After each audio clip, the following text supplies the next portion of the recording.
जय हिंद दोस्तों, मैं Suman Patel lead mathematics YouTube channel पर आपका स्वागत करता हूं। आज हम लोग राज्यसभा से जितना इम्पोर्टेंट क्वेश्चन है लगभग 90 प्लस क्वेश्चन को हम लोग देखेंगे इसमें। ठीक है, तो देखते हैं आज का पहला क्वेश्चन क्या है। ठीक है, इससे पहले हम कुछ इंपॉर्टेंट बात बता देना चाहते हैं कि देखिए, जिनको भी लूसेंट पढ़ना है, ठीक है, तो लूसेंट का डिस्कशन जो होता है यह सुबह में देखिए करेंट अफेयर 6 से 7 AM में, घटना चक्र का डिस्कशन होता है 1 से 2 PM, लूसेंट का एक 7 से 8 AM में और एक 2 से 3 PM में। ठीक है, तो आप जिनको ज्वाइन करना हो आप मेरा कॉन्टैक्ट नंबर इस पे, ठीक है, इस पे या फिर इस नंबर पे कॉन्टैक्ट कर सकते हैं, या फिर एक नंबर और है 62 00 598 775 ये तीनों नंबर में से किसी पे कांटेक्ट कर सकते हैं। ठीक है, तो चलिए देखते हैं आज का पहला क्वेश्चन। राज्यसभा से जो है आज का पहला क्वेश्चन क्या है, कह रहा है कि भारतीय संसद के ऊपरी सदन को डेस्क के रूप में जाना जाता है। तो ऊपरी सदन को जो है यह किस रूप में जाना जाता है, तो इसका राइट आंसर होगा राज्यसभा को कहते हैं ऊपरी सदन। राज्यसभा को कहते हैं क्या, ऊपरी सदन। और लोकसभा को कहते हैं यह निम्न सदन या फिर निचली सदन कहते हैं। अब देखिए, संसद की गठन की बात करें, यह अनुच्छेद किस में है, 79 में। और अगर राज्यसभा के गठन की बात करें या राज्यसभा की संरचना की बात करें तो यह अनुच्छेद 80 में आता है। चलिए अगला क्वेश्चन चलते हैं, क्वेश्चन नंबर आपका 2। राज्यसभा को अस्थायी सदन कहते हैं क्यों? राज्यसभा को अस्थायी सदन कहते हैं क्योंकि जो है इसे कभी विघटित नहीं किया जा सकता है, इसलिए से राज्यसभा को क्या कहते हैं, अस्थायी सदन कहते हैं। इसके सदस्य का कार्यकाल जो होता है वह 6 वर्षों का होता है, लेकिन जो है राज्यसभा का जो मतलब वैलिड होता है वह क्या होता है, इसे कभी भंग नहीं किया जा सकता है। और उसके सदस्य को प्रत्येक 2 वर्ष पर 1/3 सदस्य जो है वह अवकाश ग्रहण करते हैं, इसको भी ध्यान में रखिएगा। अगला क्वेश्चन है कि राज्यसभा में सीटों की अधिकतम संख्या कितनी हो सकती है?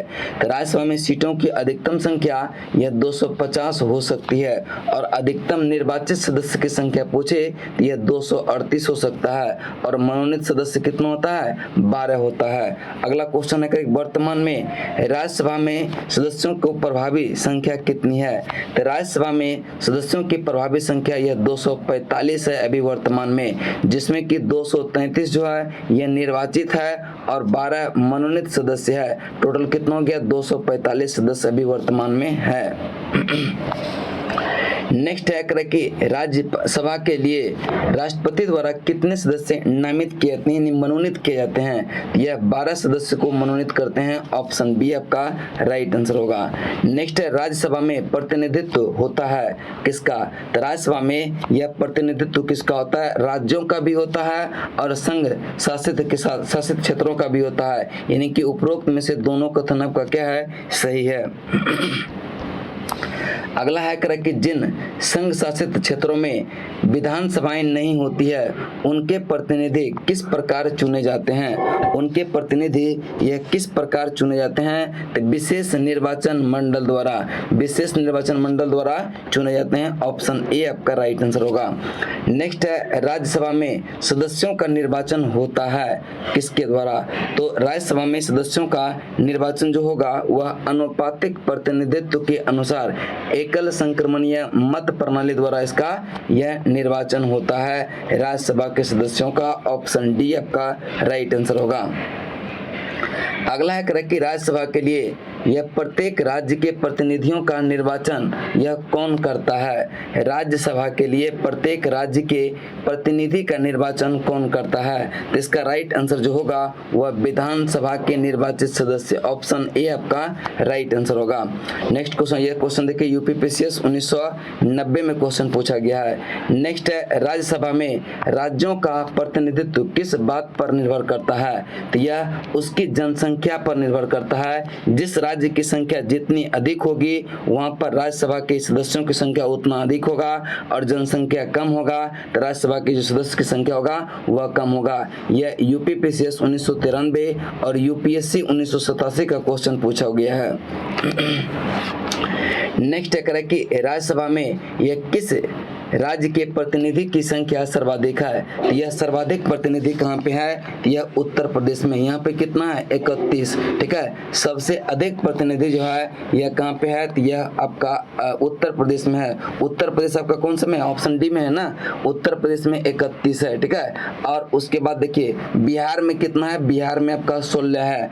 और मध्य प्रदेश की बात करें तो मध्य प्रदेश में जो है आपका यहाँ पर कितना है, मध्य प्रदेश हो गया, आंध्र प्रदेश और गुजरात, तीनों में सदस्य की संख्या समान है और तीनों में 11 है। कितना है, 11 है। इसका राइट आंसर हो जाएगा option number D. Uttar Pradesh में से राज्यसभा के लिए कितने सदस्य चुने जाते हैं, तो उत्तर प्रदेश से राज्यसभा सदस्य की संख्या जो है यह 31 है, जो कि सबसे अधिक सदस्य जो है उत्तर प्रदेश से ही चुना जाता है। नेक्स्ट, निम्नलिखित राज्यों के युग्म में किसको राज्यसभा में समान प्रतिनिधित्व मिला है, समान प्रतिनिधित्व मिला है। तो देखिए बिहार और पश्चिम बंगाल दोनों के पास 16-16 सीट है राज्यसभा में, तो दोनों समान है। आंध्र प्रदेश और मध्य प्रदेश, आंध्र प्रदेश मध्य प्रदेश में 11-11 दोनों के पास।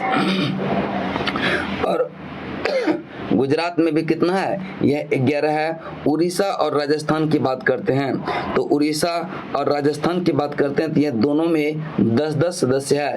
करेक्ट, किस में समान प्रतिनिधि मिला है, तो यह उपरोक्त में से सभी में क्या है, समान प्रतिनिधि है। नेक्स्ट, निम्नलिखित में से किस संघ शासित क्षेत्र का राज्यसभा में प्रतिनिधित्व है, तो यह दिल्ली और पांडिचेरी, एक जम्मू कश्मीर का भी है। तो दिल्ली में कितना है, दिल्ली में 3 सदस्य और पुडुचेरी से 1 है, जबकि जम्मू एंड कश्मीर से 4 सदस्य है। इसको भी आप ध्यान में रखिएगा। अगला है, निम्नलिखित राज्य युग्मों में किसे राज्य में समान प्रतिनिधित्व प्राप्त हुआ है, तो यह देखिए आंध्र प्रदेश में 11 है। महाराष्ट्र की बात करें तो महाराष्ट्र में जो आपका यह 19 है। और मध्य प्रदेश की बात करें तो यह 11 है। और गुजरात की भी बात करें तो कितना है, 11 है। गुजरात में 11, राजस्थान में कितना, 10। और चौथा में महाराष्ट्र और तमिलनाडु, महाराष्ट्र में 19 है और तमिलनाडु में 18 है। तो कह रहा है कि यह समान प्रतिनिधि किसमें है, यह मध्य प्रदेश और गुजरात वाला ऑप्शन आपका सही आंसर हो जाएगा। चलिए अगला क्वेश्चन चलते हैं 16 नंबर पे। 16 नंबर क्वेश्चन को ध्यान से देखिएगा क्या कह रहा है। कह रहा है कि बिहार के लोकसभा सदस्य की संख्या जो है कितना है, यह 40 सीटें हैं। राज्यसभा में कितनी सीटें बिहार में है, तो राज्यसभा में बिहार में कितना सीटें हैं, यह 16। यानी कि बिहार और पश्चिम बंगाल दोनों में समान सीटें हैं। राज्यसभा में कितना है, दोनों में 16-16 है। अगला है कि राज्यसभा में सर्वाधिक प्रतिनिधित्व के आधार पर राज्य का सही अवरोही क्रम। देखिए अवरोही का मतलब होता है कि सबसे बड़ा से नीचे की ओर जाएंगे, और आरोही का मतलब होता है छोटा से बड़े की तरफ जाएंगे। तो सबसे पहले कह रहा है कि अवरोही ना, तो अवरोही का मतलब होता है कि जिसमें सबसे अधिक होगा सबसे पहले उसको लिखेंगे। और सबसे अधिक किसमें है, उत्तर प्रदेश। उत्तर प्रदेश में कितना है, 31। उसके बाद महाराष्ट्र में कितना, 19। तमिलनाडु में कितना, 18। इसका राइट आंसर होगा उत्तर प्रदेश, महाराष्ट्र और तमिलनाडु, ऑप्शन ए आपका राइट आंसर होगा। नेक्स्ट है, राज्यसभा के चुनाव हेतु एक अभ्यर्थी की आयु निम्न में से कम नहीं होनी चाहिए। कितना, तो राज्यसभा के जो निर्वाचित सदस्य होते हैं उसकी आयु कम से कम 30 वर्ष होनी चाहिए, उससे कम नहीं होनी चाहिए। जबकि लोकसभा में कितना, 25 वर्ष होता है। राष्ट्रपति और उपराष्ट्रपति के लिए 40 वर्ष होता है, इसको ध्यान में रखिएगा। अगला है, राज्यसभा के सदस्य की न्यूनतम आयु कितनी होनी चाहिए, तो न्यूनतम आयु 30 वर्ष होनी चाहिए। सारा क्वेश्चन देखिए प्रीवियस है एसएससी 1999 का। राज्यसभा के सदस्यों का कार्यकाल कितने वर्ष का होता है। अगर राज्यसभा के सदस्य का कार्यकाल की बात करें तो इसका कार्यकाल होता है 6 वर्ष का। और प्रत्येक दूसरे वर्ष में क्या होता है, 1/3 सदस्य सेवानिवृत्त होते हैं और राज्यसभा को कभी भंग नहीं किए जा सकते हैं। अगला है करें कि राज्यसभा के सदस्य चुने जाते हैं। राज्यसभा के सदस्य यह चुने जाते हैं, इसका राइट आंसर होगा 6 वर्षों के लिए। कितने वर्षों के लिए, 6 वर्षों के लिए आपका option option C right answer होगा। नेक्स्ट क्वेश्चन है करेक्ट कि राज्यसभा के 1/3 सदस्य प्रत्येक कितने वर्ष के पश्चात सेवानिवृत्त होते हैं तथा नए 1/3 सदस्य का स्थान लेते हैं। यह कितने वर्ष के प्रत्येक 2 वर्ष पर 1/3 स्थान जो है क्या होता है सेवानिवृत्त होते हैं और नया जो है 1/3 सदस्य का चुनाव होता है। नेक्स्ट है कि क्या राष्ट्रपति लोकसभा की भांति राज्यसभा को भंग कर सकता है। क्या राष्ट्रपति लोकसभा की भांति राज्यसभा को भंग कर सकता है। यह कभी नहीं, क्योंकि राज्यसभा यह कभी भंग नहीं किया जा सकता है, यह कभी भंग नहीं किया जा सकता, यह एक अस्थायी सदन है, इसलिए इसका राइट आंसर यह नहीं होगा, ऑप्शन बी आपका राइट आंसर होगा। चलिए नेक्स्ट है कि क्या राज्यसभा के सभी सदस्य का निर्वाचन एक साथ होता है। तो यहाँ भी क्या होगा, नहीं होगा। ठीक है, सभी राज्यसभा के सदस्यों का निर्वाचन एक साथ नहीं होता है, क्योंकि प्रत्येक 2 वर्ष पर जब 1/3 सदस्य खाली होगा तब प्रत्येक 2 वर्ष पर क्या होगा 1/3 का चुनाव होगा ना, तो यह का जगह इसमें नहीं आपका राइट आंसर होगा। लोकसभा की भांति राज्यसभा को कभी भंग नहीं होता है। लोकसभा की भांति यह राज्यसभा कभी भंग नहीं होती है, किंतु ठीक है लोकसभा तो भंग होता है लेकिन राज्यसभा कभी भंग नहीं होती है। किंतु क्या होता है कि प्रत्येक 2 वर्ष पर उसके 1/3 सदस्य यह समाप्त हो जाते हैं और नए सदस्य का चुनाव होता है, यानी कि इसका राइट आंसर जो होगा आपका ऑप्शन नंबर बी हो जाएगा। अगला प्रश्न है करे कि निम्नलिखित में से कौन सा कथन सही नहीं है। पहला है राज्यसभा की अधिकतम संख्या यह कितना 250 हो सकती है, यह सही है। राज्यसभा का निरंतरता का प्रतीक है, यह भी क्या है सही है। करे कि राज्यसभा के 2/3 सदस्य प्रत्येक दूसरे वर्ष की समाप्ति पर पद मुक्त हो जाते हैं, यह 2/3 नहीं होता है 1/3 होता है, यह कथन क्या हो गया गलत हो गया। राज्यसभा में प्रत्येक राज्य और संघ राज्य क्षेत्रों में सीटों का आवंटन संविधान की 4थी अनुसूची, यानी कि राज्यसभा के सीटों का आवंटन की बात करें यह किस अनुसूची में प्रावधान किया गया है, यह अनुसूची 4थी में। यह क्या हो जाएगा, कौन सा कथन गलत है ना, तो गलत आपका कौन सा है 3 नंबर, और 3 ही आपका क्या हो जाएगा राइट आंसर हो जाएगा।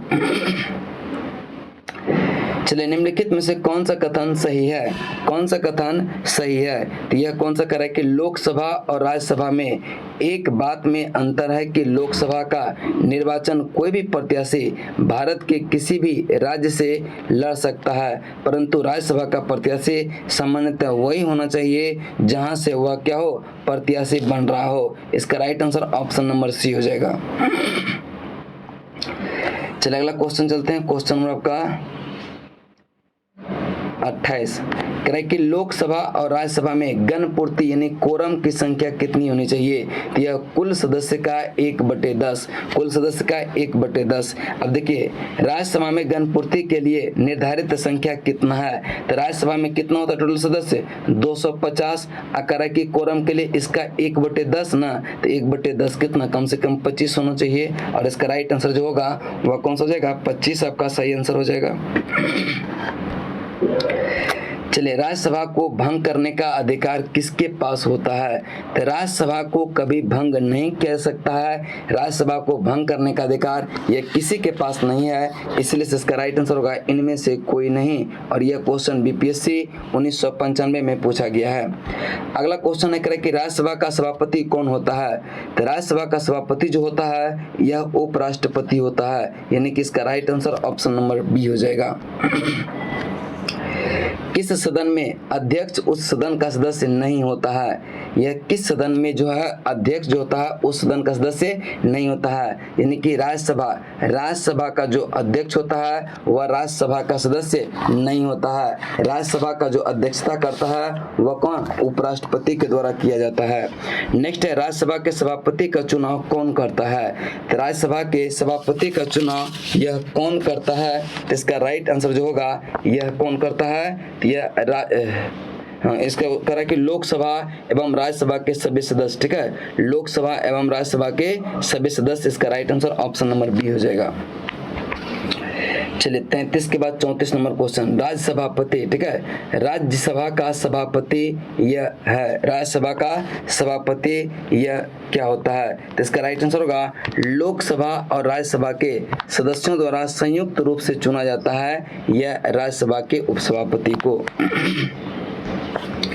नेक्स्ट है करेक्ट, निम्नलिखित में से किसकी अध्यक्षता या असदस्य, असदस्य का मतलब जिसका वह सदस्य नहीं हो, के द्वारा किया जाता है? तो यह राज्यसभा का अध्यक्षता या राज्यसभा के सदस्य नहीं करते हैं, इसका अध्यक्षता करते हैं उपराष्ट्रपति। नेक्स्ट है करेक्ट कि अगला क्वेश्चन करेक्ट कि राज्यसभा के सभापति की अनुपस्थिति में राज्यसभा का कार्य संचालन कौन करता है? अगर राज्यसभा के सभापति अनुपस्थित है तो राज्यसभा के कार्य का संचालन कौन करेगा? तो इसका राइट आंसर जो होगा यह उप सभापति करेगा। ऑप्शन सी आपका राइट आंसर होगा। नेक्स्ट है करेक्ट कि राज्यसभा के यह उपसभापति का निर्वाचन कौन करता है? राज्यसभा के उपसभापति का निर्वाचन कौन करता है? तो इसका राइट आंसर होगा राज्यसभा के सदस्य। राज्यसभा के सदस्य ऑप्शन बी आपका राइट आंसर होगा। क्या राज्यसभा का सभापति संसद के दोनों सदनों की संयुक्त अधिवेशन की अध्यक्षता करता है? देखिए संयुक्त अधिवेशन की अध्यक्षता यह लोकसभा अध्यक्ष करेगा, न कि राज्यसभा का। इसका राइट आंसर होगा ऑप्शन नंबर आपका बी आपका राइट आंसर होगा। अगला क्वेश्चन चलते हैं, नहीं कर सकता है, ठीक है। अगला क्वेश्चन है करेक्ट कि राज्यसभा के द्विवार्षिक चुनाव की अधिसूचना कौन जारी करता है? राज्यसभा का जो द्विवार्षिक चुनाव होता है, 2 वर्ष में जो 1/3 सदस्य खाली होता है, उसके लिए चुनाव का जो है अधिसूचना कौन जारी करता है? तो इसका राइट आंसर होगा निर्वाचन आयोग के द्वारा ही जारी किया जाता है। ऑप्शन ए आपका राइट आंसर होगा। अगला है राज्यसभा के सदस्य का निर्वाचन होता है। राज्यसभा के सदस्य का निर्वाचन होता है राज्य के विधानसभा के निर्वाचित सदस्यों द्वारा। राज्य के विधानसभा के निर्वाचित सदस्यों के द्वारा। ऑप्शन डी आपका राइट आंसर होगा। स्वतंत्र भारत में राज्यसभा के प्रथम सभापति कौन थे? तो स्वतंत्र भारत में राज्यसभा के प्रथम सभापति कौन थे? इसका राइट आंसर होगा एस राधाकृष्णन। और उपसभा की बात करें, प्रथम उपसभापति जो थे यह S B Krishnamurthy Rao. S B Krishnamurthy Rao ये उपसभापति, प्रथम उपसभापति पूछे यह एस बी कृष्णमूर्ति राव, और प्रथम सभापति पूछे तो डॉक्टर एस राधाकृष्णन। चलिए अगला क्वेश्चन चलते हैं करेक्ट कि राज्यसभा के संदर्भ में निम्नलिखित में से कौन सा कथन सही है? कौन सा कथन सही है? करेक्ट कि इसके 1/3 सदस्य प्रति 2 वर्ष में अवकाश प्राप्त करते हैं। यह कथन आपका क्या है? सही है। ऑप्शन ए आपका राइट आंसर होगा। चलिए नेक्स्ट क्वेश्चन आपका 43 पे चलते हैं। क्वेश्चन नंबर 43 को ध्यान से पढ़ेंगे। करेक्ट कि निम्नलिखित में से कौन राज्यसभा के एकांतिक शक्ति के अंतर्गत आता है? यह अखिल भारतीय सेवाओं का सृजन, इसमें जो है राज्यसभा का अनन्य शक्ति होता है, और इसका सृजन जो होता है अनुच्छेद 312 के तहत। अनुच्छेद 312 के तहत। अगला क्वेश्चन चलते हैं करेक्ट निम्नलिखित में से किसके संबंध में राज्यसभा को लोकसभा की अपेक्षा अधिक अधिकार प्राप्त है? तो यह नई अखिल भारतीय सेवाओं के गठन में राज्यसभा को क्या है, यह पूर्ण रूप से इसको शक्ति प्रदान किया गया है। और यह क्वेश्चन देखिए एसएससी 2003 में क्वेश्चन पूछा गया है। अब अगला क्वेश्चन है करें कि राज्यसभा को कौन से अनन्य अधिकार प्राप्त है जो लोकसभा को प्राप्त नहीं है? तो यह अखिल भारतीय सेवाओं स्थापित करने का अधिकार संघ सरकार को देना, ठीक है, संघ सरकार को देना। इसका राइट आंसर जो हो जाएगा यह कौन सा हो जाएगा? कौन सा कर है कि है? तो पहला है राज्य सूची कि किसी विषय पर राष्ट्रीय महत्व को घोषित करना, यह भी आपका राज्यसभा का ही अधिकार है। और यानी कि उपरोक्त में से दोनों कथन क्या हो जाएगा? सही हो जाएगा। आपका ऑप्शन सी राइट आंसर हो जाएगा।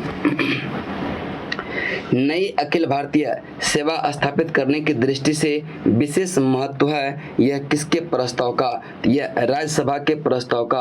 और अखिल भारतीय सेवा का जो गठन होता है यह अनुच्छेद 312 के तहत किया जाता है। अगला क्वेश्चन चलते हैं करेक्ट संविधान के अनुच्छेद 312 राज्यसभा को निम्नलिखित में से किसका अधिकार प्रदान किया गया? तो इसका राइट आंसर जो होगा यह कौन सा हो जाएगा? तो यह आपका जो हो जाएगा एक या अधिक अखिल भारतीय सेवा का सृजन करने का अधिकार दिया गया है। ऑप्शन आपका सी राइट आंसर होगा। केंद्रीय संसद राष्ट्रीय हित में राज्य सूची के विषय पर कानून बना सकती है यदि क्या करे, यदि जो है राज्यसभा उपस्थित सदस्य के 2/3 विशेष बहुमत से एक प्रस्ताव पारित कर दे तो यह राज्य सूची पर संसद कानून बना सकता है। और यह किस अनुच्छेद के तहत बनाएगा? अनुच्छेद 249 के तहत बनाएगा। और यह कानून जो वैलिड होगा 1 वर्ष के लिए होगा। अगर राज्यसभा चाहे इसको प्रत्येक बार 1-1 वर्ष के लिए बढ़ा सकता है। अगला क्वेश्चन है, राज्यसभा धन विधेयक पर अपनी सहमति कितने दिनों तक रोक सकती है? तो यह रोक सकती है कितने दिनों तक? 14 दिनों तक। आपका right answer option number A हो जाएगा। लोकसभा द्वारा पारित धन विधेयक राज्यसभा द्वारा भी पारित मान लिया जाता है यदि उच्च सदन उस पर किसी समय सीमा में कार्य संपादन न कर सके। तो यानी कि अगर वह 14 दिन तक अगर वह रख लेता है और 14 दिन से अधिक हो जाता है तो यह मान लिया जाता है कि यह धन विधेयक क्या है, यह पारित हो गया है। और यह राज्यसभा को इसमें अगला क्वेश्चन है करे कि राज्यसभा द्वारा लोकसभा को धन विधेयक कितने समय में लौटा दिए जाने चाहिए? तो यह 14 दिन के अंदर लौटा देने चाहिए। अगर 14 दिन के अंदर नहीं लौटाता है तो उसको जो है पारित समझा जाएगा, पारित समझा जाएगा। अगला क्वेश्चन चलते हैं कि राज्यसभा को भंग करने में कौन सक्षम है? तो राज्यसभा को कोई भंग नहीं कर सकता है। यह एक अस्थायी सदन है जिसको कोई भंग नहीं कर सकता है। यह उपरोक्त में से कोई नहीं। इसका राइट आंसर होगा ऑप्शन नंबर डी। नेक्स्ट, निम्न में से किस परिस्थिति के अनुसार राज्यसभा को भंग किया जा सकता है? राज्यसभा को भंग किया जा सकता है तो यह कोई भी परिस्थिति में राज्यसभा को भंग नहीं कर सकते हैं। इसका राइट आंसर होगा इनमें से कोई नहीं। अगला क्वेश्चन चलते हैं, क्वेश्चन नंबर का 54 करे कि राज्यसभा एक अस्थायी सदन होने के कारण क्या है? तो इसमें क्या होता है कि यह राज्यसभा का एक अस्थायी होने का कारण क्या है कि इसको जो है कभी भंग नहीं किया जा सकता है। इसको कभी भंग नहीं किया सकता है। देखिए 1/3 सदस्य प्रति 2 वर्ष पर सेवानिवृत्त होते हैं, ये तो सही है। और एक अर्ध सदस्य प्रति 3 वर्ष के सेवानिवृत्ति होते हैं। 5वां भाग प्रति सेवानिवृत्ति, यानी इसका राइट आंसर जो होगा 1/3 जो है प्रति 2 वर्ष पर सेवानिवृत्त होते हैं। नेक्स्ट आपका है 54 के बाद 55 नंबर क्वेश्चन पे करे कि राज्यसभा के सदस्यों को नामित करने का अधिकार निम्नलिखित में से किसको है? राज्यसभा के सदस्यों को नामित करने का अधिकार यह निम्नलिखित में से किसको है? तो इसका राइट आंसर जो नामित करते हैं, मनोनीत करते हैं, यह अधिकार राष्ट्रपति को दिया गया है। राष्ट्रपति द्वारा राज्यसभा के लिए कला, साहित्य, विज्ञान आदि के क्षेत्र में यह 12 सदस्यों का मनोनीत करने की व्यवस्था भारतीय संविधान के किस अनुच्छेद के अंतर्गत किया गया है? यह अनुच्छेद 80 के तहत किया गया है। ऑप्शन आपका सी राइट आंसर होगा। निम्नलिखित में से किसमें राज्यसभा की कोई भूमिका नहीं होती है? राज्यसभा की कोई भूमिका नहीं होती है। यह उपराष्ट्रपति के निर्वाचन में तो होता है, अध्यक्ष के निर्वाचन में इसका कोई भूमिका नहीं होती है, और राष्ट्रपति के महाभियोग में भी भूमिका होती है, और सर्वोच्च न्यायालय के मुख्य न्यायाधीश को हटाने में भूमिका होती है। तो इसका राइट आंसर आपका नंबर ऑप्शन बी हो जाएगा, यही आपका सही आंसर होगा। राज्यसभा क्या है? राज्यसभा यह भंग नहीं हो सकती है। यह कथन आपका क्या है? सही है कि राज्यसभा को कभी भंग नहीं कर सकते हैं। राज्यसभा एक अस्थायी सदन है। अगला प्रश्न है करे कि राज्यसभा है एक क्या? ये एक अस्थायी सदन है, यानी कि ऑप्शन ए आपका राइट आंसर होगा। धन विधेयक पारित करने के लिए राज्यसभा को कितना समय दिया जाता है? तो यह 14 दिन तक दिया जाता है। ठीक है, ऑप्शन ए आपका राइट आंसर होगा। नेक्स्ट है राज्य समान विधेयक को अधिकतम कितनी अवधि के लिए रोक सकता है? राज्यसभा समान विधेयक को यह कितनी अवधि तक के लिए रोक सकता है? तो इसका आंसर देखेंगे, इसका राइट आंसर जो हो जाएगा आपका कौन सा हो जाएगा? आपका ऑप्शन नंबर क्या हो जाएगा? यह करे कि राज्यसभा समान विधेयक को यह कितने अवधि तक के लिए रोक के रख सकता है? तो इसका राइट आंसर जो हो जाएगा वह 6 माह तक। कौन सा? अगर सामान्य विधेयक की बात करें तो यह कितना माह के लिए लिए 6 माह के लिए, ठीक है, सामान्य। लेकिन धन विधेयक की बात करें तो वह जो है कितने माह के लिए, धन विधेयक को वह 14 दिन तक रोक के रख सकता है, जबकि सामान्य विधेयक को 6 महीने तक, ठीक है। तो इसका right answer option number D हो जाएगा, ऑप्शन नंबर डी। अगला क्वेश्चन चलते हैं, कि सर्वप्रथम किस फिल्म अभिनेता को राज्यसभा का सदस्य मनोनीत किया गया था। तो फिल्म अभिनेता की बात करें हैं तो यह यहाँ पे पृथ्वीराज कपूर, अगर अभिनेत्री की बात करते तो नरगिस दत्त को।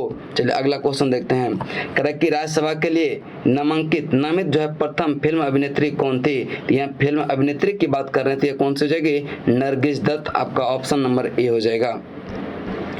नेक्स्ट है, निम्नलिखित में कौन सा हिंदी साहित्यकार राज्यसभा का सदस्य था। कौन सा हिंदी साहित्यकार राज्यसभा का सदस्य था, तो यह रामधारी सिंह दिनकर, ऑप्शन सी आपका राइट आंसर हो जाएगा। नेक्स्ट है, प्रधानमंत्री यह पद का नियुक्त होते समय यह निम्नलिखित में से कौन राज्यसभा का सदस्य था।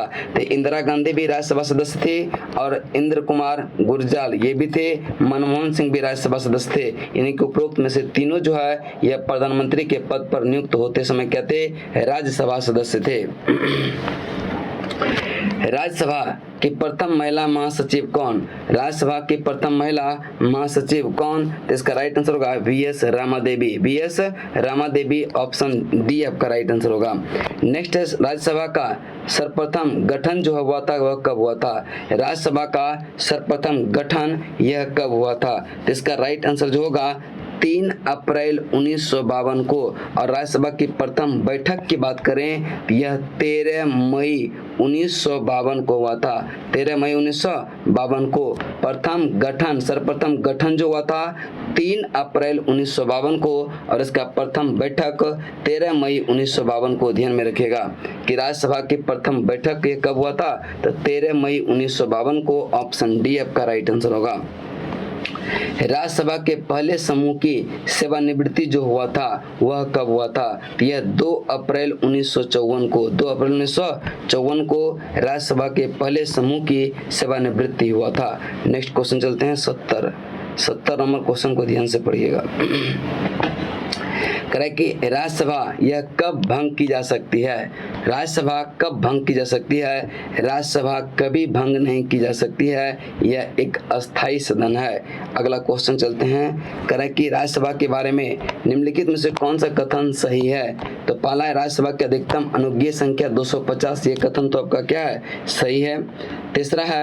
दूसरा कथन है कि राज्यसभा में 238 सदस्य राज्य और संघ शासित क्षेत्र से यह अप्रत्यक्ष रूप से निर्वाचित होते हैं, यह कथन भी क्या है, सही है। अखिल भारतीय सेवाओं का सृजन के जैसे मामले में इसकी लोकसभा के पास 7 समान रूप से विधायी शक्तियां हैं, तो यह लोकसभा के प्रति नहीं है, यह सिर्फ और सिर्फ राज्यसभा को यह जो है प्रारूप दिया गया, शक्तियां दिया गया है। तो 1 और 2 आपका सही हो जाएगा, तीसरा नंबर गलत हो जाएगा। हमारे संविधान के अनुसार राज्यसभा का कार्यकाल यह होता है, राज्यसभा का जो कार्यकाल होगा यह समाप्त होने का विषय नहीं है, यह एक अस्थायी सदन है, इसको समाप्त कभी भी नहीं किया जा सकता है। अगला क्वेश्चन चलते हैं, क्वेश्चन नंबर का 73, करें कि राज्यसभा सदस्य बनने हेतु अर्हता के संदर्भ में निम्नलिखित अभिकथनों पर विचार कीजिए और नीचे दिए गए कूट से सही उत्तर का चयन करें कि कौन सा कथन सही है। उम्र जो है कम से कम 30 वर्ष होनी चाहिए, ये तो आपका कथन क्या है, सही है। उम्र जो है कम से कम 30 वर्ष होनी चाहिए। दूसरा है, जहां अभ्यर्थी को निर्वाचित किया जाना है उस राज्य की मतदाता सूची में मतदान के रूप में पंजीकृत होना चाहिए, ये भी कथन क्या है, सही है। राज्य के अंतर्गत लाभ पद धारण नहीं होना चाहिए, ये इसमें प्रावधान नहीं किया गया है, यानी कि इसका राइट आंसर 1 और 2 ही सही होगा। नेक्स्ट, निम्नलिखित कथन पर विचार कीजिए। पहला कथन है, करें कि निम्नलिखित कथनों पर विचार कीजिए, केवल राज्यसभा में यह शक्ति निहित है कि वह घोषणा करे कि राज्य सूची में किस विषय के संबंध में राष्ट्रीय हित में यह संसद विधि बना सकती है।